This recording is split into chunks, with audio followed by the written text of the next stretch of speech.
My wife took me to court for impotence, and the judge in Paris basically threw me out with nothing. After the divorce, I went back to Warsaw, and by pure chance, I overheard a way to make some serious money. But I was short on the cash to get started, and I couldn't let this opportunity slip by. I needed to make a fortune to prove to Dominique that I wasn't a nobody. So I decided to do something desperate, that killing job. My friend Meek had told me about a guy who wanted to die but didn't have the guts to do it himself. All I had to do was help him out, and I'd make $10,000. I knew the guy he was talking about was him. He and I agreed to meet in a subway tunnel that afternoon. I showed up on time and pulled out the gun I'd brought. He grabbed my hand and put it against his chest. I asked him one more time if he was sure, and he just nodded. Without hesitating, I pulled the trigger. The gun went off, and he collapsed to his knees in front of me. I helped him down to the ground and told him the first shot was just a blank. I just wanted him to feel what it's like knowing you're about to die. I told him if he still wanted to go through with it, the next one would be real. You could see the fear in his eyes.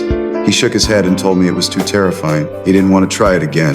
He just pulled the cash out of his coat and handed it to me. I told him I'd consider it a loan and that I'd pay him back one day. Previously, I had learned that this area was about to be developed. The plan was to buy land on the cheap, then turn around and sell it to my boss. It was a guaranteed tenfold profit. With my silver tongue and a bottle of vodka, I quickly convinced the owner to sell. The second he signed his name, I knew I was about to make it big. My boss and his partner were furious, of course, but there was nothing they could do. The land was already in my name, and I had already drawn up a will. If I died, all the land would be donated to the church. My boss had no choice but to buy it for me for 10 times what I paid. I'd bought up scattered plots, so there was no way for them to develop the area without me. As he was leaving, he called me a son of a bitch. I just told him I really needed the money. That with enough money, I could get Dominique back. And just like that, I was a rich man. I built a mansion, bought a luxury Volvo, and even hired a driver. I found Meek and told him that 30% of my new company was his. Without that $10,000 he gave me,